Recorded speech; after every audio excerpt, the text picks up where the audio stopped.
దేవా, ప్రేమగల తండ్రి, మరి ఒకసారి ఉదయకాల సమయంలో నీ పరిశుద్ధమైన మాటలు ధ్యానించడానికి నీ ఆలయానికి వచ్చుండగా మాట్లాడే దేవుడు నీవు మాతో మాట్లాడండి, మమ్మల్ని దర్శించండి, బలపరచండి.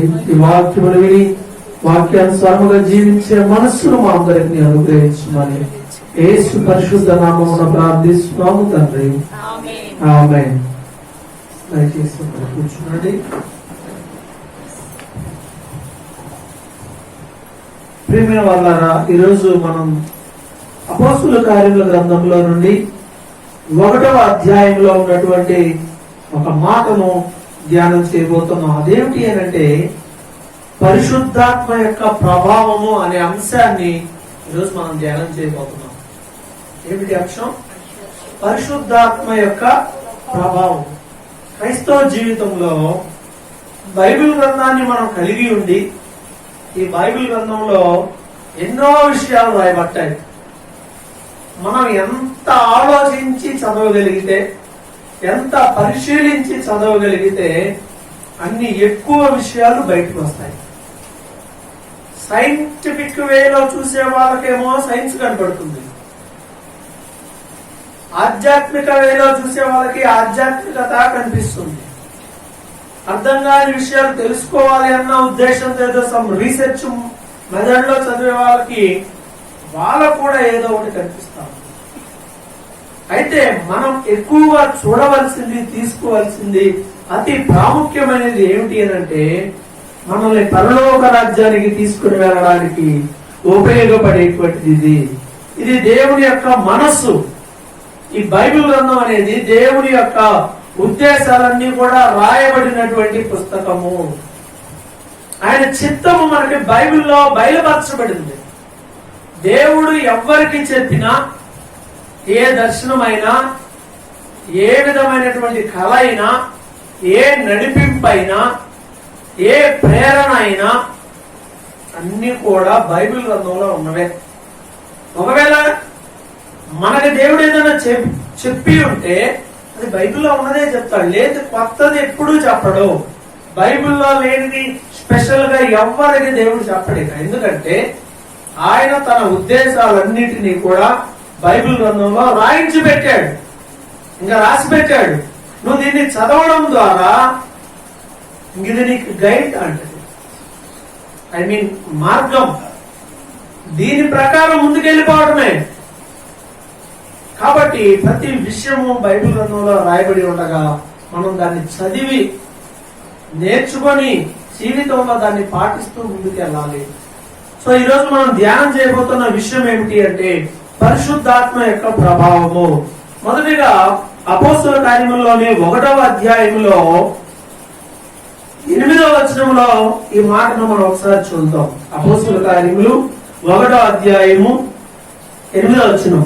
ఆయనను పరిశుద్ధాత్మ మీ మీదకి వచ్చినప్పుడు మీరు శక్తి నొందెదరు గనుక మీరు యెరూషలేములోను యూదయ సమరయ దేశముల యందంతటను భూదిగంతముల వరకును నాకు సాక్షుల ఇందురని వారితో చెప్పెను. ప్రియమైన వాళ్ళారా, చూడండి, పరిశుద్ధాత్మ మీ మీదికి వచ్చినప్పుడు మీరు శక్తిని పొందుకుంటారు. పరిశుద్ధాత్మ ఎవరైతే పొందుకుంటారో వారిలో శక్తి వస్తుంది. చాలా మంది ఈరోజు పరిశుద్ధాత్మ పొందుకోవడం అనగానే గట్టి గట్టిగా అరవటం, కేకలేయడం, ఎగరటం, ఇవన్నీ కూడా చూడటానికి ఎవరైనా సంఘంలోనికి కొత్త వ్యక్తులు, దేవుణ్ణి ఎరగనటువంటి వారు ఎవరైనా సంఘంలోనికి ప్రవేశిస్తే ఇక ఈ గోల చూశాడనుకో ఏమనిపిస్తుంది?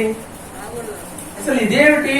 చర్చిలోకి వెళ్తే ఎంత ప్రశాంతంగా ఉంటది, మనసు ఎంత హాయిగా ఉండాలి, ఇదేమిటి గోల ఏమిటి?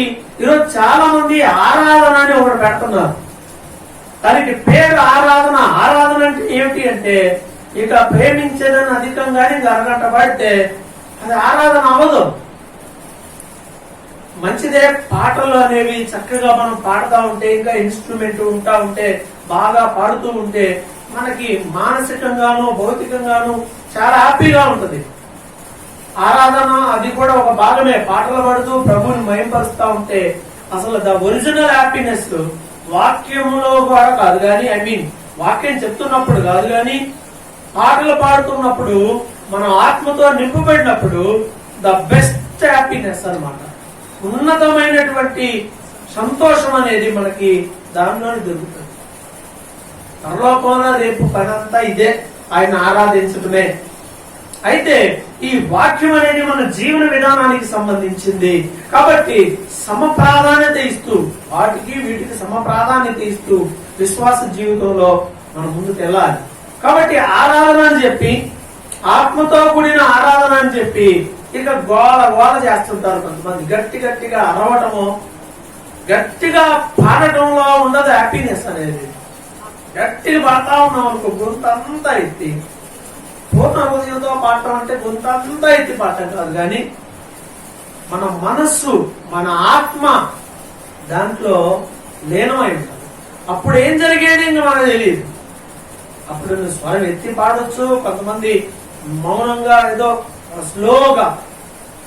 It's different attitude. ఒక్కొక్కరిది ఒక్కో రకంగా ఉంటది. అది మన బాడీ లాంగ్వేజ్ ని బట్టి లేదా మనం స్పిరిచువల్ గా దాన్ని ఎంత ఎంజాయ్ చేస్తున్నామో దాన్ని బట్టి ఉంటది. సో పరిశుద్ధాత్మ వచ్చినప్పుడు మనిషికి ఏం జరుగుతుంది అంటే శక్తిని పొందుతారు, నూతనమైన శక్తి. చాలా మంది బాగా ఆరాధన చేస్తామని చెప్పి ఆరాధన చేసిన తర్వాత వాళ్ళు అలానే చూస్తే వాళ్ళ దగ్గర ఉన్న శక్తి మొత్తం పోదు. ఎందుకని అరిసి ఉంటారు, ఎగిరి ఉంటారు, సడన్ గా నీరసం వచ్చినటువంటి వాళ్ళగా పడిపోతా ఉంటారు. అది ఎలా పరిశుద్ధాత్మ యొక్క ప్రభావం అవుతుంది? బైబిల్ చెప్తుంది పరిశుద్ధాత్మ వచ్చినప్పుడు వాళ్ళు ఏమవుతారట? శక్తిని పొందుకుంటారు. ఒక నూతనమైన శక్తి వారిలో ప్రవేశిస్తుంది. కాబట్టి పరిశుద్ధాత్మ యొక్క ప్రభావాన్ని చాలా మంది క్రైస్తవులు అనుభవించడంలా. పరిశుద్ధాత్మ నీకు శక్తిని ఇస్తుంది, నీ జీవితంలో నిలబడే శక్తిని నీకు ఇస్తుంది, ప్రార్థన చేసే శక్తిని నీకు ఇస్తుంది. ఎంతమంది ఈ పరిశుద్ధాత్మను పొందుకొని జీవితంలో శక్తిని పొందుకుంటున్నారు? ప్రార్థనా శక్తి దిగుడత్రు హోలీ స్పిరిట్ పరిశుద్ధాత్మ ద్వారానే. విశ్వాస జీవితంలో ఒక నూతనమైనటువంటి శక్తిని కావాలి అన్న ఈ పరిశుద్ధాత్మ యొక్క ప్రభావమే.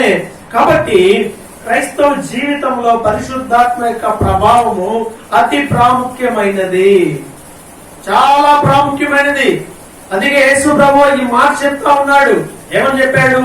మనం యోహాను సువార్తలో చూసినట్లయితే ప్రభు ఒక మాట చెప్పాడు. యోహాను సువార్త 16వ అధ్యాయంలో చూడండి, శిష్యులతో చెప్తున్నటువంటి మాట. యోహాను సువార్త 16వ అధ్యాయము 7వ వచనం ఒకసారి చదువుకుందాం. 7వ వచనం నుండి. అయితే నేను మీతో సత్యము చెప్పుచున్నాను, నేను వెళ్ళిపోవట వలన మీకు ప్రయోజనకరము. నేను వెళ్ళని ఎడల ఆదరణకర్త మీ యొద్దకు రాడు, నేను వెళ్ళిన ఎడల ఆయనను మీ యొద్దకు పంపుదును. ఆయన వచ్చి పాపమును గూర్చి, నీతిని గూర్చి, తీర్పును గూర్చి లోకమును ఒప్పుకొన చేయను. చూడండి, చాలు. ఇది ప్రభు చెప్తున్నమాట. నేను వెళ్ళాలి, నేను వెళ్తే ఆదరణకర్త అయిన ఆత్మ మీ వద్దకు వస్తాడు. నేను వెళ్ళడం మంచిది. నేను మీకు చెప్పి వెళ్ళిపోతున్నాను, కానీ ఆయన ఏం చేస్తాడట? ఆయన వచ్చి 8వ వచనంలో ఆయన వచ్చి పాపమును గూర్చి, నీతిని గూర్చి, తీర్పును గూర్చి లోకమును ఒప్పుకొన చేయను. ఒప్పిస్తాడు. పాపాన్ని గురించి ఒప్పిస్తాడు, నీతిని గురించి ఒప్పుకునేటట్టు చేస్తాడు, తీర్పుని గురించి ఒప్పుకునేటట్టుగా చేస్తాడు. కాబట్టి ఎవరైతే ఈ పరిశుద్ధాత్మతో నింపబడతారో వాళ్ళు ఏమవుతారు? పాపం విషయమై ఒప్పుకోల్లోకి వచ్చేస్తారు, ఒప్పుకుంటారు. దేవుని ఎదురుకు వచ్చి తమ జీవితాన్ని ప్రభు ఎదుట ఒప్పుకుంటారు. అలాగే నీతిని గురించి, తీర్పుని గురించి కూడా ఒప్పుకుంటారు. అంటే ఆత్మ సంబంధమైన సంగతులన్నీ అంగీకరిస్తారు. అంగీకరించి వాళ్ళ జీవితాలను మార్చుకుంటారు. క్రైస్తవ జీవితంలో ఈ పరిశుద్ధాత్మ యొక్క తాగుదల లేకుండా దూరంగా క్రైస్తవ్యంగా ఉంటున్నారు చాలా మంది. అంటే మేము ప్రార్థనకి వెళ్తామండి, ప్రార్థనకి వెళ్తాం, పాట పాడతాం, లేకపోతే ఇంకా మనం ఆరాధనలో చేయగలిగిన ఏవైనా అన్ని చేయొచ్చు, ఇవన్నీ చేయొచ్చు. కానీ ఆ వ్యక్తి పరిశుద్ధాత్మతో సంబంధం లేకుండా ఉండొచ్చా? ఉండకూడదు. కానీ అలా కూడా లైఫ్ కంటిన్యూ చేయగలరా? చేయలేరా? చేయొచ్చా? చేయలేరా? చేయొచ్చు. చేసేవాళ్ళు కూడా ఉంటారు. ఎలా? దేవుడితో పని లేదు, ఆరాధనకు రావడం కొద్దిసేపు, మా అయితే 2 గంటలు, ఒక్కో మందిరంలో అయితే 3 గంటలు, ఇంకో మందిరంలో అయితే 4 గంటలు. టైమే తేడా, మిగతాదంతా ఏం లేదు. వస్తాం, ఉంటాం, వెళ్ళిపోతాం. ప్రయోజనకరమైనటువంటి విషయం ఏమీ ఉండదు. అంటే పరిశుద్ధాత్మతో ఆ వ్యక్తికి సంబంధం ఏమీ ఉండదు. ఇక ఆ వ్యక్తి పరిశుద్ధాత్మ తాగుదలతో ఏ మాత్రం అనుభవం లేని వ్యక్తులుగా ఉంటారు. తద్వారా దేవుడు చెప్పిన ఇవన్నీ చేయరు, పాపంలో ఒప్పుకోలేరు. నీతిగా ఉండాలంటే ఒప్పుకోరు. తీర్పు ఉంది, ఆ తీర్పు దినానికి మనం సిద్ధపడాలి, జాగ్రత్తగా ఉండాలి అన్నా ఒప్పుకోరు. ఎందుకని? లోపల ఒప్పించే ఆత్మ వారిలో లేదు కాబట్టి. పరిశుద్ధాత్మ యొక్క ప్రభావము. పాత నిబంధనలో భక్తుడైన యోవేలు ప్రవచించాడు. ఏమని ప్రవచించాడు? యోవేలు గ్రంథంలో 2వ అధ్యాయం 28వ వచనంలో ఉంటది ప్రవచనం. అదే ప్రవచనము నెరవేర్పు వచ్చింది. ఎప్పుడు వచ్చింది? అపోస్తుల కార్యములు 2వ అధ్యాయము 17వ వచనం నాటికి అది నెరవేరింది. ప్రవచనము యోవేలు 2:28లో ఉంది. నెరవేర్పు ఎలా వచ్చింది? అపోస్తుల కార్యములు 2వ అధ్యాయము 17వ వచనంలో దాని యొక్క నెరవేర్పు కనపడుతుంది. ఒక దినమున ప్రభు చెప్పాడు ఏమని? ఇదిగో మీరు పరిశుద్ధాత్మను పొందుకుంటారు అని చెప్పినప్పుడు ప్రభు ఇచ్చిన గైడ్ లైన్స్ వాళ్ళు తీసుకున్నారు. పరిశుద్ధాత్మ వారి మీదకి రావడం మనం చూస్తాం.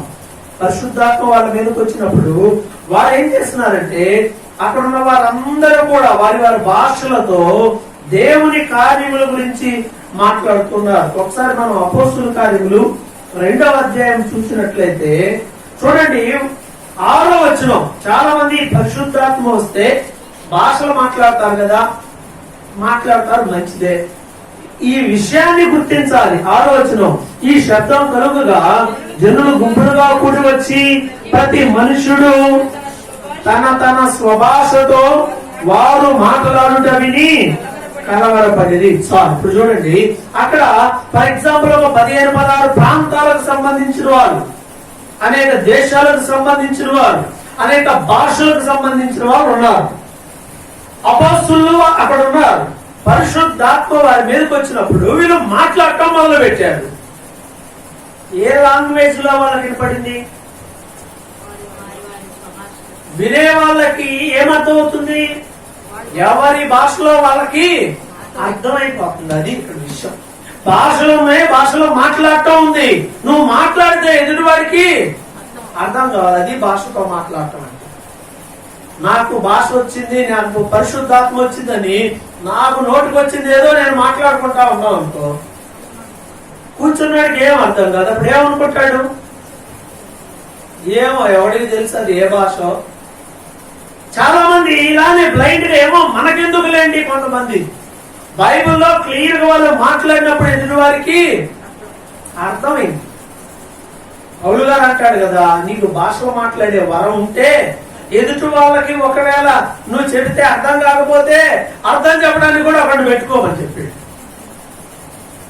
ఎదుటి వారికి అర్థం కాకపోతే అర్థమయ్యేలా చెప్పడానికి ఓ వ్యక్తిని పెట్టుకొని అతనికి అర్థమయ్యేలా చేయాలి అని చెప్పి పౌలు గారు 1వ కొరింథీ పత్రిక 14వ అధ్యాయంలో కేవలం దీని గురించే చాలా విషయాలు ఉన్నాయి. కాబట్టి ఇక్కడ దేవుని యొక్క ఆత్మ వారి మీదకి వచ్చినప్పుడు ప్రవచనం నెరవేర్చబడింది. ప్రవచనం ఏమిటి? అపోస్తుల కార్యములు 2వ అధ్యాయంలోనే 17వ వచనంలో చూస్తే వాళ్ళందరూ అనుకుంటున్నారు వీళ్ళు పొద్దున్నే తాగున్నారా ఏమిటి, కొత్త మద్యం ఏమన్నా సేవించారేమో వీళ్ళు అని చెప్పి వాళ్ళు అనుకున్నారు. పొద్దు పొడిచింది కదా, మరి ఇంకా పొద్దు పొడిస్తే ఇంకేముంది? వీళ్ళు అలా అనుకుంటున్నారు, పొద్దుపడిచింది ఏమన్నా కొత్త మద్యం తాగారేమో అని. అప్పుడు పేతురు చెప్తున్నాడు, అయ్యా ఇది మీరు అనుకున్నట్టుగా మద్యం తాగడం వల్ల వచ్చే మాట కాదు, ఇది దేవుని పరిశుద్ధాత్మ ద్వారా ముందుగానే ప్రవక్త ద్వారా చెప్పబడిన సంగతి. 17వ వచనములో అంత్యదినముల యందు నేను మనుషులందరి మీద నా ఆత్మను కుమ్మరించెదను, మీ కుమారులను మీ కుమార్తెలను ప్రవచించెదరు, మీ యవనులకు దర్శనములు కలుగును, మీ వృద్ధులు కలలు కందురు. ఆ దినములలో నా దాసుల మీదను నా దాసులందరి మీదను నా ఆత్మను కుమ్మరించెదరు కనుక వారు ప్రవచించెదరు. చాలండి, ఇక్కడ చూస్తే యోవేలు అప్పుడు చెప్పిన సంగతులు యోవేలు 2:28 ఏం రాయబడ్డాయో ఇవే మాటలు ఇక్కడ అపోస్తులైనటువంటి పేతురు గారు వాళ్ళకి చెప్తున్నాడు. అంత్య దినముల్లో మనుషులందరి మీద నా ఆత్మను కుమ్మరిస్తాను అని ప్రభు చెప్పినటువంటి మాట ఇప్పుడు నెరవేరుతుంది. పరిశుద్ధాత్మ వచ్చినప్పుడు ఏం జరుగుతుందట? మీ కుమారులు మీ కుమార్తెలు ప్రవచించెదరు. ప్రవచించడం అంటే దేవుని మాటలు చెప్పడం. మనసెరిగి దేవుని యొక్క మాటలు వారి జీవితానికి సరిపడేలా, వారి జీవితానికి ప్రయోజనకరంగా ఉండేలా, వారి హృదయ అంతరంగంలో ఉన్న రహస్యములు బయటపడేలా దేవుని వాక్యాన్ని బోధించడము, ఇది ప్రవచించడం. మీ కుమారులు మీ కుమార్తెలు ప్రవచిస్తారు. కుమారులు కుమార్తెలు అంటే ఎంత? వారి వయసు ఎంత? చిన్నవారు అయినప్పటికీ కూడా వారు దేవుని ఆత్మ చేత నింపబడి మాట్లాడతారు. తగిన అనుభవ జ్ఞానం ఉండదు, అయినా కానీ మాట్లాడుతూ ఉంటారు. ఎప్పుడు? దేవుని యొక్క ఆత్మ ప్రభావము ఉన్నప్పుడు. వయసు ఉండకపోవచ్చు, జ్ఞానం ఉండకపోవచ్చు, కానీ దేవుని ఆత్మ తాగుదల ఏ వ్యక్తికైనా ఉంటే దేవుడు వారిని బలపరిచి వాడుకుంటాడు. ఇర్మియా వయసు ఎంత? దేవుడు ఆయన్ని పిలిచి మాట్లాడమని చెప్పినప్పుడు ఇర్మియా 1వ అధ్యాయంలో ఉంటది. ప్రభు ఆయనతో మాట్లాడమని చెప్తే ఇర్మియా అంటున్నటువంటి మాటను మనం ఒకసారి చూద్దాం. చూడండి, దేవుని ఆత్మ ఎలాగా మనుషులను వినియోగించుకుంటుంది, పరిశుద్ధాత్మ ప్రభావము ఎలాగా మనుషుల్లో పనిచేస్తుంది అనేది స్పష్టంగా కనపడుతుంది. ఇర్మియా గ్రంథము 1వ అధ్యాయం 6వ వచనంలో చూసినట్లయితే దేవుని యొక్క వాక్కు ప్రత్యక్షమై జనములకు ప్రవక్తగా నేను నియమించాను అని ప్రభు చెప్పినప్పుడు 6వ వచనంలో అందుకు అయ్యో ప్రభువు యెహోవా చిత్తగించుము, నేను బాలుడనే మాట్లాడుటకు నాకు శక్తి చాలదని నేను అనగా యెహోవా నాకు ఇలాగ సెలవిచ్చును, నేను బాలుడని అనవద్దు, నేను నిన్ను పంపువారి యొద్దకు నీవు పోవలెను, నీకు ఆజ్ఞాపించిన సంగతులన్నీ చెప్పవలెను, వారికి భయపడకుము, నిన్ను విడిపించుటకు నేను నీకు తోడై ఉన్నాను. ఇదే యెహోవా. బాలుడు, బాయ్, పిల్లవాడు అంటున్నాడు. పిల్లవాడిని కదా నేను ఎలా వెళ్తాను? చాలా మంది అదే చెప్తాను. దేవుడు నీ జీవితంలో ఆశీర్వాదకరముగా చేసి నిన్ను వాడుకోవాలని ఆశపడుతున్నాడంటే మనం అంటాం. ఏదన్నా దేవుడు నీకు ఆశీర్వాదకరమైనది ఏదన్నా చెబితే మనం ఏమంటాం అంటే మనం వెంటనే మన మైనస్లే చూసుకుంటాం. నేను మాట్లాడలేను కదా, నేను పిల్లవాడిని కదా, నా దగ్గర తగినంత జ్ఞానం లేదు కదా, ఏదన్నా చేయమంటే మనం లెక్కలేసుకుంటాం. మన దగ్గర ఏమున్నాయో అవి చేసుకుంటాం. ఆ మెజర్మెంట్స్ వస్తాయి మనం. కానీ బైబిల్ చెప్తుంది, ఇక్కడ దేవుడు ఆయనతో అంటున్నాడు, ఓకే నువ్వు బాలుడివే, కానీ నేను నీకు తోడుగా ఉంటాను, నేను నిన్ను పంపిస్తున్నాను, నువ్వెక్కడికి వెళ్ళమంటే అక్కడికి వెళ్ళు, ఏం మాట్లాడమంటే అది మాట్లాడు. బాలుడు. ఇర్మియా గ్రంథం ఒక్కసారి చదవండి. తర్వాత బాలుడు వెళ్ళి ఏం మాట్లాడాడు? మందిరం దగ్గరికి వెళ్ళి నిలబడి మాట్లాడు అని చెప్పాడు. సరే, మందిరం దగ్గర నిలబడ్డాడు, ఆ ద్వారబంధనం దగ్గర నిలబడ్డాడు.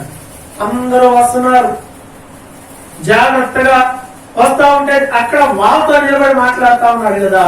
మందిరం అంటారే, యెహోవా ఆలయం అంటున్నారే, మీ మోసపూరితమైన క్రియ మార్చుకోరా? మందిరం మందిరం అంటున్నారు. మందిరం ఏది? దేవుని మందిరంలోకి వచ్చేటప్పుడు మరి మీరు ఎలా ఉండాలి అని చెప్పి ఆ ఎంట్రన్స్ లోనే నిలబడి వచ్చే వాళ్ళందరూ చెప్పడం మొదలు పెట్టారు. ఎంట్రన్స్ లో ఎవరన్నా నిలబడి ఈ మాటలే అన్నారనుకో, మనం ఏం చేస్తాం? ఎంత ఫీల్ అయిపోతారు కదా. ఎవరైనా లోపలికి వచ్చాక వాక్యం అంటేనే ఫీల్ అయిపోతారు చాలా మంది. అలాంటిది బయట నిలబెట్టి ఇంగిలా మైక్ తీసుకొని వాక్యం లాగా చెప్పడం కూడా కాదు, పర్సనల్ గా చెప్పేస్తున్నాడు రాగానే అందరికి. ఏంటి మీరు చేసే పని? ఒక్కొక్కటి చదవండి, చాలా క్లియర్ గా చెప్తాడు. మీరు విగ్రహాలను ఆరాధిస్తూ మరలా ఇక్కడ దేవుడు ఏర్పరుస్తున్నారు, మీరు ప్రార్థన చేసినా మీకేం దొరకదు, వెళ్ళిపోండి అంటాడు. చాలా ఖచ్చితంగా ఉన్నది ఉన్నట్టుగా బైబిల్ గ్రంథంలో మరి ఏ ఇతర ప్రవక్త కూడా అంతకు ముందు ఇంత ఘాటుగా దేవుని మాటలను చెప్పలా. ఇర్మియా ఒక సందర్భంలో అదే బాధపడతాడు, ప్రభువా ఎందుకయ్యా నా నోటితో ఈ మాటలు చెప్పేస్తావు? అసలు నేను పుట్టకుండా ఉంటే బాగుండు, నేను చెప్పకుండా ఉంటే బాగుండు. లెగిస్తే మీకు శాపం రాబోతుంది, మీ కీడు రాబోతుంది, మీరు నాశనం అయిపోతారు. ఇవే మాటలు నా నోట్లో వచ్చేది. ఎంతో బాధపడతాడు. దేవుడు అంటాడు చెప్పింది చేయండి అంటే. ఆ టైం కూడా పొజిషన్ అలా ఉంది, హెచ్చరించాల్సిన పరిస్థితి. అంటే ఎందుకు చెప్తున్నాను ఇదంతా అంటే, ఇర్మియాకు దేవుడు బాలుడే అయినప్పటికీ ప్రవచించేవాడైపోయాడు. బాలుడైనప్పటికీ ఎన్ని మాటలండి ఇర్మియా గ్రంథం చదువుతుంటే వాస్తవంగా పగిలిపోతాడు. మనిషి హృదయం తెరవబడినట్లుగా ఉంటుంది. మనం చేసిన పనులు క్రియలన్నీ ఇర్మియా గ్రంథంలో కనపడుతున్నవా అనిపిస్తాయి. చాలా ఖచ్చితంగా మాట్లాడతాడు. ఎలా ఇది సాధ్యం అంటే పరిశుద్ధాత్మ ద్వారా. బాలుడైనప్పటికీ పరిశుద్ధాత్మ ద్వారా ప్రవచించాడు. అంచెదినముల్లో పరిశుద్ధాత్మను నేను కుమ్మరించినప్పుడు మీ కుమారులు మీ కుమార్తెలు ప్రవచించెదరు, మీ యవనులకు దర్శనము కలుగును. ఎవరికి దర్శనాలు? యవనస్తులు. యవనస్తులు పడుకుంటే ఏం దర్శనాలు? నిద్ర వచ్చే కాలం విజన్స్. దర్శనం అంటే విజన్, ప్రేరణ, బలమైనటువంటి దేవుని ప్రేరణ. ప్రార్థించున్నప్పుడు దేవుని నడిపింపు తీసుకోవాలి. ఇవి వస్తాయి. ప్రార్థన చేస్తుంటే ఏమొస్తాయి కొన్నిసార్లు? ఎందుకంటే యవన కాలంలో స్ట్రాంగ్ ఏదన్నా అనుకుంటే ఇంకెవరు చెప్పినా వినబుద్దావు. మనం ఒకటి అనుకున్నాం అనుకో, ఇది మంచి పని నేను చేయాలి అని, ఎలా దాన్ని చెయ్యాలా అనే మూవ్ అవుతాం తప్ప దీన్ని ఎలా ముందుకు తీసుకెళ్ళాలని అనుకుంటామే తప్ప ఇంకా మిగతా ఏం కూడా ఆలోచించు. ఎందుకంటే చాలా స్ట్రాంగ్ గా ఉంటది విల్ అనేది. మనస్సాక్షి దృఢంగా ఉంటది. ఎదురైనా ఇబ్బందికరమైన పరిస్థితులు వచ్చినా కూడా వాటిని జయించి ముందుకు వెళ్ళాలి. కష్టమైన నష్టమైన ఇలా అనుకున్నా ఇది చెయ్యాలి. ఎందుకంటే చెయ్యాలి అనే దృఢ సంకల్పం ఎక్కువగా ఉండేటువంటి వయస్సు యవన కాలం కాబట్టి ఆ టైంలో నీకు కావాల్సింది ఏంటంటే విజన్ కావాలి. అబ్దుల్ కలాం అదే చెప్తాడు కదా, డ్రీమ్స్, విజన్స్. నీకు నువ్వు కనమంటాడు. నీకు నువ్వు కంటే ఒక్కోసారి అవ్వచ్చు, ఒక్కోసారి అవ్వకపోవచ్చు. నువ్వు విజన్ కలిగి ఉండటంలో తప్పేం లేదు. నువ్వు ఒక విజన్ కలిగి ఉండి ప్రభు దగ్గరికి వెళ్ళి ఆ విజన్ నెరవేర్పు కోసం ప్రార్థన చేసుకోవచ్చు, తప్పేం లేదు. అయితే మన విజన్స్, మన డ్రీమ్స్ దేవుని చిత్తమా కాదా? ఆ దేవుని చిత్తమా కాదా? దేవుని ఆశీర్వాదం కావాలి, దేవుని సహాయం సహకారం ఇవి కావాలి. వాటి కోసం ఏం చేయాలి? మనం ప్రభు సన్నిధిలో ప్రార్థన చేయవలసినటువంటి వారు. కాబట్టి దాన్ని మనం గ్రహించుకోవాలి. మనం చెయ్యాలి అనే ఒక దృఢ సంకల్పం మనలో ఉన్నప్పుడు ఆ విజన్ అనేది దేవుని దగ్గర నుండి వస్తే చాలా బాగుంటుంది. అది అంటే పరిశుద్ధాత్మ దేవుడు ఏం చేస్తాడంటే నేను గైడ్ చేస్తాడు. మన విజన్ ని ఆయన క్రియేట్ చేస్తాడు. ఇలా వెళ్ళు, ఇలా చెయ్యండి. మన విజన్ ఒక్కోసారి సక్సెస్ అవ్వచ్చు, ఫెయిల్ అవ్వచ్చు. మన ప్రాజెక్టు సక్సెస్ అవ్వచ్చు, ఫెయిల్ అవ్వచ్చు. దేవుని చిత్తం అనేది ఇక పెళ్లి ఉండదు. కాబట్టి యవనస్తులైనటువంటి వారు పరిశుద్ధాత్మ నడిపింపుతో చేసే పనులు ఉంటాయే అవి ఎప్పుడు కూడా ఫెయిల్ అవ్వవు. దేవుని నడిపింపుతో మరి ఎంతవరకు ముందుకు వెళ్తున్నావు ఆలోచించేయండి. మీ వృద్ధులు కలలు కందురు, వృద్ధాప్యంలో ఉంటారు, లేవన్న పని చేయగలరంగా ఇంకేం చేయలేదు, అయిపోయింది నెలకొండ ఉంటారు, ఇంట్లో మంచమే కూర్చోండి. మరి పరిస్థితి ఏమిటి? వాళ్ళకి అదో రకమైన దిగులు. పిల్లల పరిస్థితి ఏమిటి, నా తర్వాత నా కుమార్తె పరిస్థితి ఏమిటి, వాళ్ళ పిల్లల పరిస్థితి ఏమిటి, కొడుకుల పరిస్థితి ఏమిటి, ఈ రకమైన ఆలోచనలు వాళ్ళని బాధిస్తా ఉంటాయి సహజంగా. ఎప్పుడైతే పరిశుద్ధాత్మతో నువ్వు నింపబడతావో దేవుడు నీకు తెలియజేస్తాడు. ప్రార్థనలో భక్తిలో ఉన్నప్పుడు నీ జీవితాన్ని ఆయన నీకు చూపిస్తాడు, జ్ఞాపకం చేస్తాడు. అబ్రాహాముకు చెప్పాడా లేదా? అబ్రాహాము చాలా దిగులు వేసుకున్నాడు, ముసలుడు అయిపోయాడుగా.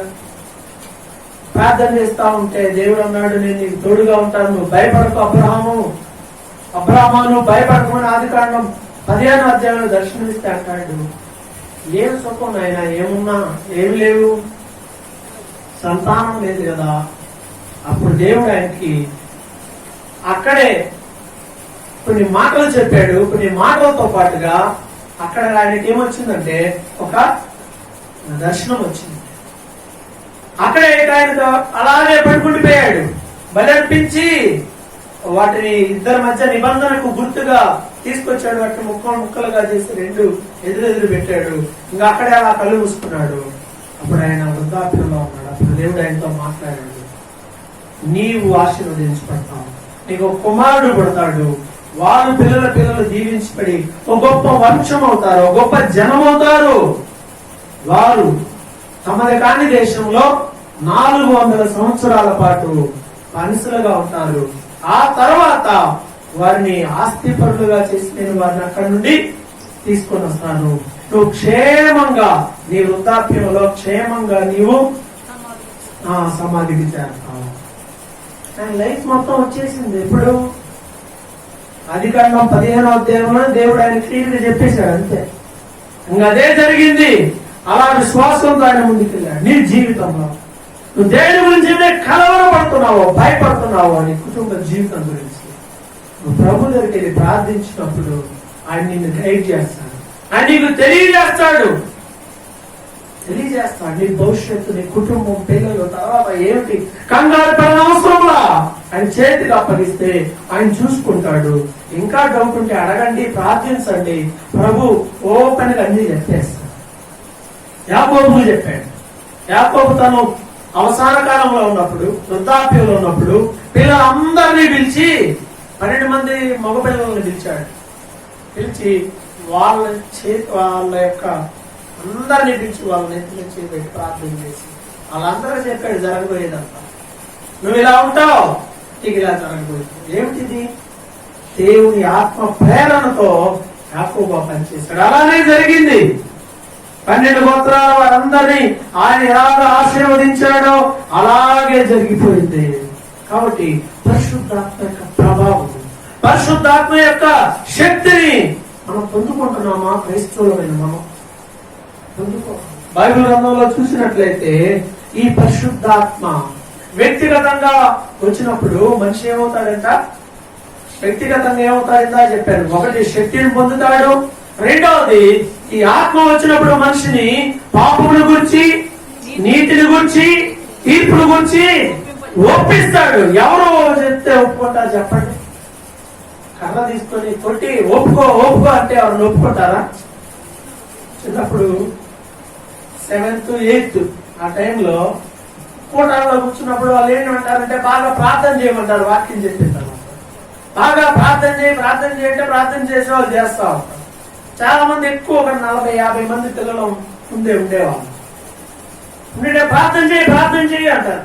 ఏడుస్తూ ప్రార్థన చేయండి, కన్నీటితో ప్రార్థన చేయండి. ఏమొచ్చింది పిల్లలకి? మాకేం అర్థమయ్యేది కాదు. అందరూ ఏడ్చేవాళ్ళు ఏడ్చుంటారు, గట్టిగా ప్రార్థన చేసేవాళ్ళు చేస్తా ఉంటే అంతా దావీదంతుడు మంచి కర్ర ఒకటి తీసుకొని ఆయనతో పాటు ఇంకో 2 ముగ్గురు కర్ర ఒకటి తీసి బాగుతా ఉండేవాళ్ళు, మోకరించిన వాళ్ళందరినీ. అప్పుడు ఏమవుద్ది?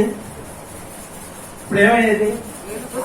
ఆటోమేటిక్ ఒకటి సర్వంగానే మామూలు కొంచెం దుఃఖం వచ్చింది, వాడేడ్చి వీడేడ్చి మొత్తానికి అందరూ ఏడ్చేవాళ్ళు.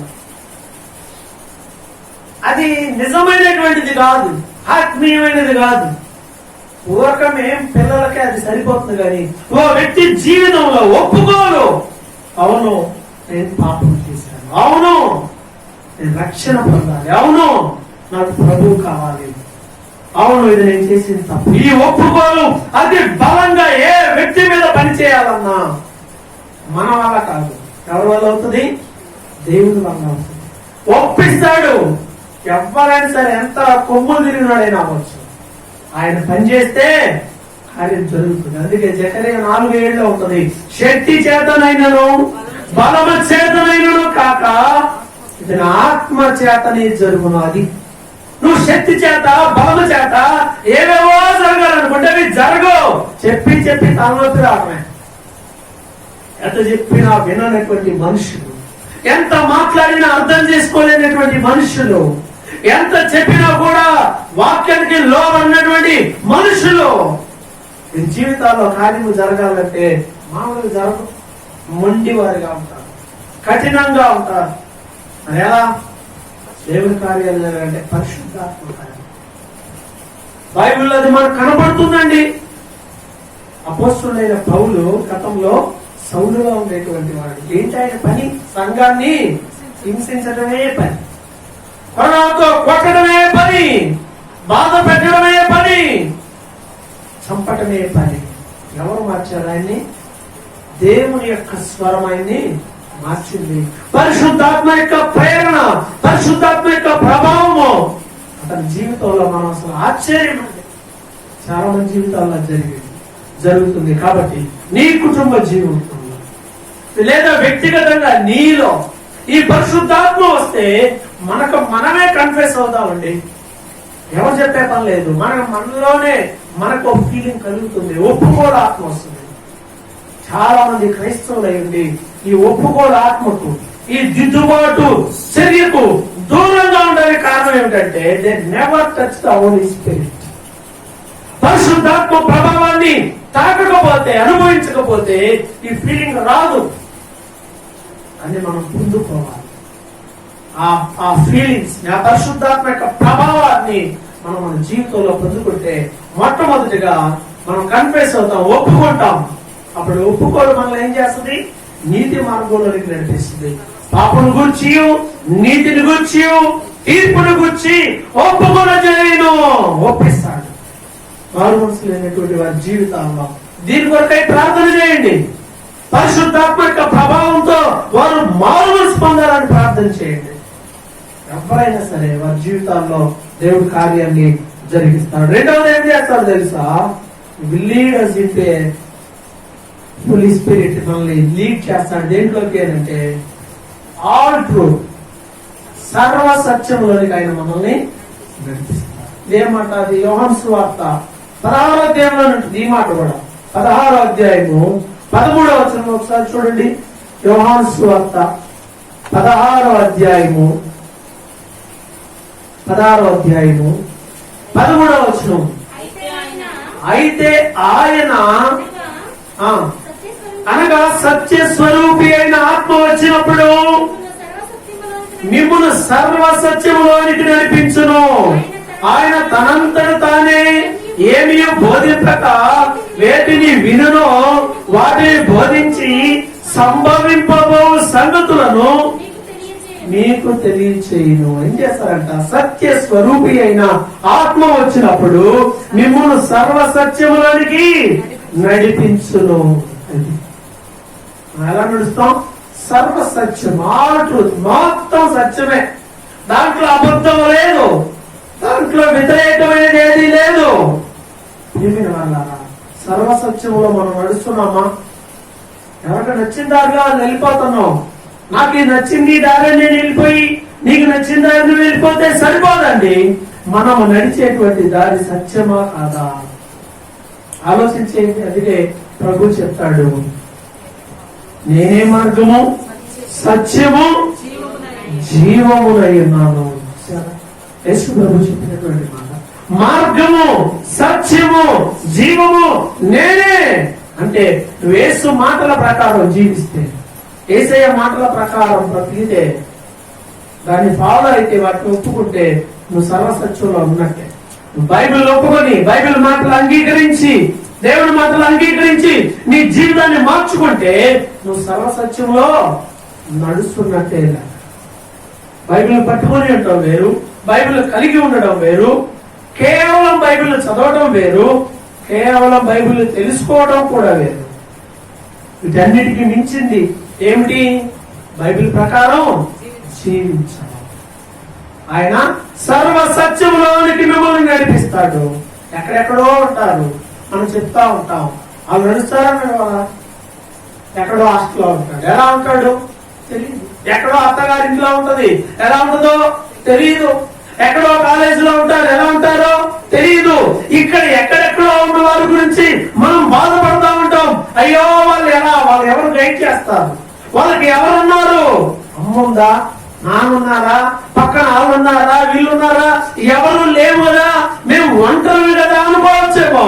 దేవుని యొక్క ఆత్మ, పరిశుద్ధాత్మ యొక్క ప్రభావము ఏ వ్యక్తితో అయితే ఉంటుందో ఆ ఆత్మ ప్రభావం వల్ల వారు సర్వసత్యములోనికి నడుస్తారు. ఇప్పుడుసార్లు ఎంత చెప్పినా గనరు ఆత్మ ఎప్పుడైతే వారిలో పని చేస్తుందో అప్పుడు ఇక చెప్పే పని. మనం చెప్పే పని లేకుండానే ప్రార్థన చేసుకుంటారు, చెప్పే పని లేకుండా కన్నీరు గారుస్తారు, చెప్పే పని లేకుండా బైబిల్ చదువుతారు. Everything will be right. ఎప్పుడు దేవుని పరిశుద్ధాత్మ ఒక వ్యక్తిలో పని చేస్తున్నప్పుడు ఇక నీకు వెనక ముళ్ళు లాగా ఓ కర్రలాగా నిన్ను కొట్టి నిన్ను చేయాల్సిన అవసరం ఏమీ లేదు. పరిశుద్ధాత్మ యొక్క నడిపింపు కావాలి. మనిషికి ఆత్మ తాగుదల కావాలి. ఎవరు చెప్పే పని లేదు, ఆత్మ యొక్క నడిపింపు. కాబట్టి ఎంతమంది ఈరోజు ఆ సర్వసత్యంలో నడుస్తున్నారో ఆలోచించారు. ఈ ఆత్మ మనందరికి అవసరం అండి. ఈ ఆత్మ తాగుదల సంఘానికి అవసరం. ఈ ఆత్మ తాగుదల అపోస్తులకు ఉంది. యేసు ప్రభు చనిపోయి తిరిగి లేచి పరలోకానికి ఆరోహణమవుతా చెప్పిన మాట ఇదే. మీరు ఆల్రెడీ అన్ని విన్నారు కదా, అన్ని నేర్చుకున్నారు కదా శిష్యులు. ఇంకెళ్ళి చెప్పొచ్చుగా. చెప్పడానికి వాళ్ళకి ఏమైనా అడ్డం ఉందా? ఏం విన్నారో అయ్యే చెప్పాలి. ఇప్పుడు మీరు విన్నారు, నేను చెప్పింది వెళ్ళి చెప్పండి ఎవరికన్నా అన్నారు అనుకో, మీకున్నవన్నీ వెళ్ళి చెప్పగలరు. కానీ దేవుడు వారికి ఏం చెప్పాడంటే ఆ రోజు ఎవరు ఆగండి. ఈ పరిశుద్ధాత్మ యొక్క ప్రభావం కోసం, ఈ పరిశుద్ధాత్మ తాగుదల కొరకు ప్రార్థన చేయండి. ఇది ఈ ఆత్మ, ఈ పరిశుద్ధాత్మ ఎలా వచ్చింది? ఎలా ఉంటే వచ్చింది? కనిపెడితే వస్తుంది. ఎలా ఉంటే కనిపెట్టాలి. ఎక్కడ కనిపెట్టాలి? ప్రార్థనలో కనిపెట్టాలి. మరి దాదాపుగా చాలా దినాల పాటు ప్రభు వెళ్ళిపోయిన తర్వాత నియర్లీ 50 days యేసు ప్రభు చనిపోయిన తిరిగి లేచిన దినం మొదలుకొని పరిశుద్ధాత్మ వాళ్ళ మీద కుమ్మరింపబడిన దినం వరకు 50 రోజులు పెంతెకోస్తు పండుగ దినం. పెంతెకోస్తు అంటే 50th day. 50వ రోజు పరిశుద్ధాత్మ యొక్క తాగుదలను వాళ్ళు పొందుతున్నారు. వాళ్ళకి ఇంకా లోకంలో ఇంకేం అవసరంలా అందు నిమిత్తమే కనిపెట్టాలి. నువ్వు ప్రభు దగ్గర కనిపెట్టేటప్పుడు స్వార్థం ఉండకూడదు. ప్రభు దగ్గర కనిపెట్టేటప్పుడు లోక సంబంధమైన నీలో ఉండకూడదు. అప్పుడే నువ్వు దాన్ని పొందుకోగలవు. దేవుడి దగ్గర మనం కనిపెడుతూ ప్రార్థన చేస్తూ ఉన్నప్పుడు యథార్థంగా దేవుడికి నచ్చినట్లుగా ఉండాలి. ఇస్కరియోతు యూదా వాళ్ళలో ఉన్నాడు గతంలో, కానీ ఆయనకి పరిశుద్ధాత్మ అనుభవం లేదు. అధికారాలు ఉన్నాయి, దయ్యాలు వెళ్ళగొట్టే అధికారం కూడా ఉంది యూదాకి. 12 మందిలో ఒకడు కదా ఆయన కూడా ఇచ్చాడు. కానీ పరిశుద్ధాత్మ యొక్క తాగుదల అది వేరు, ఇది వేరు. అది అధికారము, ఇది ఆత్మ ప్రభావము. సంఘాన్ని కట్టాలన్నా లేకపోతే వ్యక్తి జీవితాల్లో బలమైన కార్యాలు జరగాలన్నా ఇది ఇంపార్టెంట్. ఆత్మ ప్రభావము, పరిశుద్ధాత్మ యొక్క ప్రభావం, అధికారం. వారు దాని కొరకై ప్రభు సన్నిధిలో ఆ మేడ గదిలో ఒంటరిగా అందరూ కలిసి సమిష్టిగా ప్రార్థన చేశారు. ప్రార్థన చేసినప్పుడు దేవుడు వారి మీదకి ఆత్మను పంపించాడు. కాబట్టి కుటుంబాల్లో పరిశుద్ధాత్మ ప్రభావం కొరకై ప్రార్థన చేయండి. పరిశుద్ధాత్మ దేవుడు కుటుంబంలో తాగుతాడు. ఎలాంటి పరిస్థితులైనా మార్చగలిగిన శక్తి పరిశుద్ధాత్మకు ఉన్నది. ఆత్మ యొక్క ప్రభావము, effect of the Holy Spirit, దాని ప్రభావం మనలోనికి రావాలి. ఈరోజు మనుషుల్లో ప్రభావం ఉండట్లా, ప్రభువులో ప్రభావం ఉంది. నువ్వు పట్టుకుంటే ఆ ప్రభావం వచ్చింది, నీకు పట్టుకోకుండా ఉంటే వచ్చిద్దా? కరెంటు లోపల ఉంది, ఇప్పుడు దానిలో ఏది పెడితే ఇప్పుడు వచ్చింది లోపల. మనకి కావాలనుకోండి, ఈ మైక్ లోకి కరెంట్ రావాలంటే దానికి సంబంధించి ఒక పద్ధతి ప్రకారం పెట్టాము. ఇప్పుడు అందుకే ఆ ప్లగ్ పెట్టడం వల్ల ఇప్పుడు పవర్ సప్లై అవుతుంది. ప్రభువును కూడా మనం టచ్ చేస్తే ఆ ప్రభావం వస్తుంది. ఆ స్త్రీ అనుకుంది, 12 సంవత్సరం నుండి రక్తస్రావంతో బాధపడుతున్నటువంటి ఆ స్త్రీ, ఆమె బాధ ఎవరికి చెప్పుకోవాలి చెప్పండి?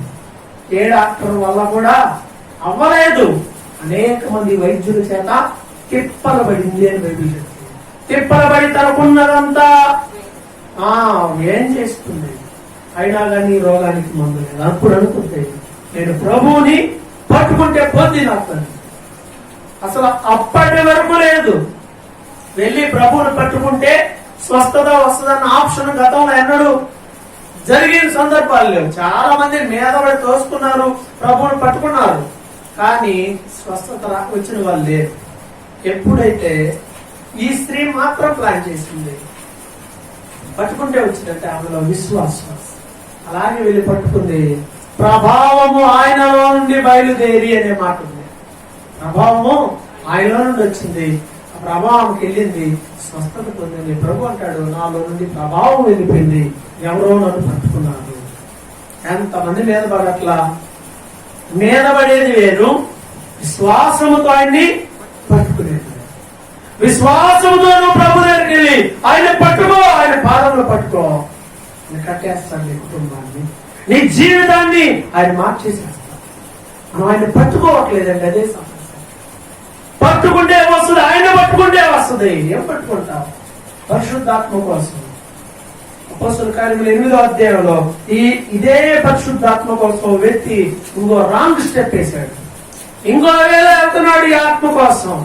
అపోస్తలుల కార్యముల గ్రంథంలో 8వ అధ్యాయంలో చూస్తే గారడి సీమోను, పరిశుద్ధాత్మ వస్తుంది, యోహాను అలాగే పేతురు ప్రార్థన చేస్తుంటే వాళ్ళందరూ తల మీద చేతులుంచి ప్రార్థించినప్పుడు పరిశుద్ధాత్మ వస్తుంది. అప్పుడు ఎవరు చూశాడంటే గారడి సీమోను చూశాడు. గారడి సీమోను చూసి ఏం చేశాడు చూడండి, 15వ వచనం. వీరు వచ్చి వారు పరిశుద్ధాత్మ పొందవలనని వారి కొరకు ప్రార్థన చేసిరి.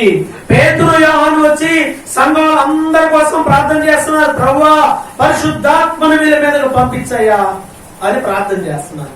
ప్రార్థన చేస్తూ వాళ్ళందరూ రాగానే వాళ్ళ తలల మీద చేతులుంచి ప్రార్థన చేయగానే వీరు ఎవరి తల మీద చేయి పెడుతున్నారు వారికి పరిశుద్ధాత్మ వచ్చేస్తుంది. ప్రభావం ఇక యేసు ప్రభు నుండి వచ్చినట్లుగా శిష్యుల నుండి కూడా వచ్చేస్తుంది. పరిశుద్ధాత్మ ప్రభావంతో వారు నింపబడి దేవుని కార్యాలు జరగడం వాళ్ళు కూడా చూశారు. పరిశుద్ధాత్మను పొందడం చూసి 19వ వచనంలో వారి ఎదుట ద్రవ్యము పెట్టి డబ్బులు పెట్టాడు. నేను ఎవరి మీద చేతులు ఉంచుదునో వాడు పరిశుద్ధాత్మను పొందినట్లు ఈ అధికారము నాకు ఇయుడని అని. చూసారా ఎలా వచ్చింది అనుకున్నారు ఇతను? పరిశుద్ధాత్మ డబ్బులు ఇచ్చేస్తే వచ్చిద్దేమో. బిజినెస్ కాదు, పరిచర్య అంటే బిజినెస్ కాదు, భక్తి అంటే బిజినెస్ కాదు. నువ్వు డబ్బులతో ఏమి సంపాదించలేవు. చాలా మంది అనుకుంటారు డబ్బులు పడిస్తే ఏమైనా అవుతాయి అండి. ఏం అవ్వదు. ₹1 ఖర్చు పెట్టావు, పెద్ద చర్చి కట్టగలమేమో కానీ ఒక్క వ్యక్తికి కూడా రక్షణ ఇవ్వలేదు. ఒక్క వ్యక్తికి కూడా. ఆలోచించండి. మనకు కావాల్సింది ఏమిటి? మనం నిర్మించాల్సింది ఏమిటి అంటే సంఘాన్ని. సంఘం అంటే బిల్డింగ్. సురక్షితార్థం క్రైస్తవ్యాన్ని గురించి నేను PhD థీసిస్ ఇంకా రాస్తా ఉన్నాను. 400-500 పేజీలు రాశాను ఇప్పటికి. చూస్తే ఎక్కడన్నా పేతురు ఒక్క చర్చి కట్టాడా? ఎక్కడ ఉందో బైబిల్లో? శిష్యులు ఎవరన్నా చర్చిలు కట్టారా? ఎక్కడ చర్చిలు కట్టారు. కానీ వేల మంది మౌనం వస్తుంటారు. ఇప్పుడు వేల లక్షలు కోట్లు ఖర్చు పెట్టి చర్చిలు కడతా ఉంటాయి. మారే వాళ్ళ సంఖ్య మాత్రం తగ్గుతా వస్తుంది. అంటే ఇక్కడ ఇంపార్టెంట్ ఏంటి అంటే పరిశుద్ధాత్మ ప్రభావం. దానికి డబ్బుతో ముడి లేదు. డబ్బులు పెట్టి నాకు కావాలి అనుకున్నాడు అతను. డబ్బుతో రాదు పరిశుద్ధాత్మ ప్రభావం. డబ్బులు పెడితే పాపాలు ఒప్పుకుంటారా? డబ్బులు కడితే కన్నా దేవుని రక్షణ వాగ్దానం వస్తుందా? డబ్బులు కడితే మనసులో సంతోషం సమాధానం ఉంటుందా? డబ్బులు పెట్టి దాన్ని సంపాదించుకోవాలి అనిపిస్తాడు.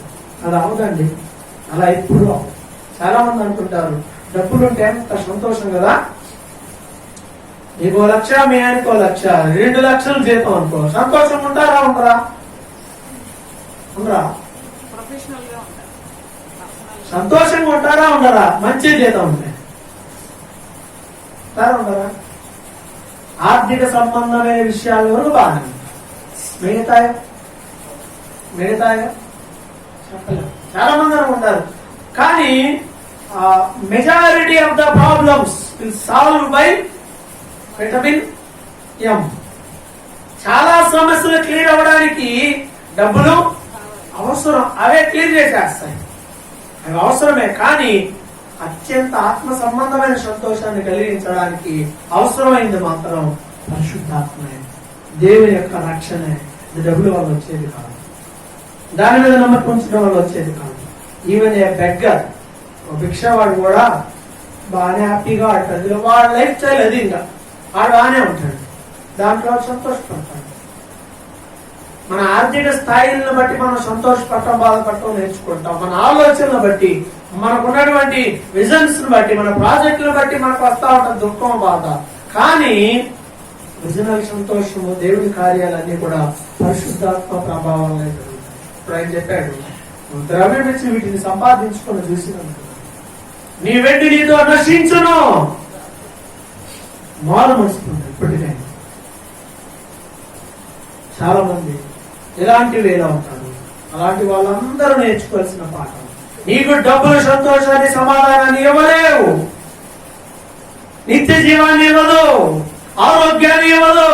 ఎంతమంది ఈరోజు కరోనాతో ఎంతమంది చనిపోతా ఉన్నారు? మరి డబ్బులు ఉన్నాయిగా, కోట్ల రూపాయలు ఉన్న వ్యక్తికి ఎందుకు చచ్చిపోయాడు? బాలసుబ్రహ్మణ్యం గారు డబ్బులు లేక చచ్చిపోయాడా? డాక్టర్లు చూడలేక చచ్చిపోయాడా? డబ్బు జీవితాన్ని, ఆత్మని, పోపని కాపాడదు, నీ ప్రాణాన్ని కాపాడలేదు. దేవుని కార్యముల కొరకు ప్రార్థన చేయాలి. అలాగే మరి ఎలా వస్తుంది? ఈ పరిశుద్ధాత్మ రావాలి అంటే డబ్బులు పెడితే రాదు, కన్ని పెట్టుట ద్వారా వస్తుంది. ఇంకొకటి ఏమిటి అంటే, ఆ మాట ఇదే చూడండి, అపోస్తుల కార్యాలను చూపిస్తాను బైబిల్ గ్రంథంలో. అపోస్తుల కార్యముల గ్రంథంలో ఎలా వస్తుంది? 5వ అధ్యాయం, అపోస్తుల కార్యముల గ్రంథము 5వ అధ్యాయము 32వ వచనం చూడండి. అపోస్తుల కార్యముల గ్రంథం 5వ అధ్యాయం 32వ వచనం. మేమును దేవుడు తనకు విధేయులైన వారికి అనుగ్రహించిన పరిశుద్ధాత్మయు ఈ సంగతులకు సాక్షులమై ఉన్నామని చెప్పిరి. ఈ పరిశుద్ధాత్మ ఎవరికి అనుగ్రహించబడుతుందంట?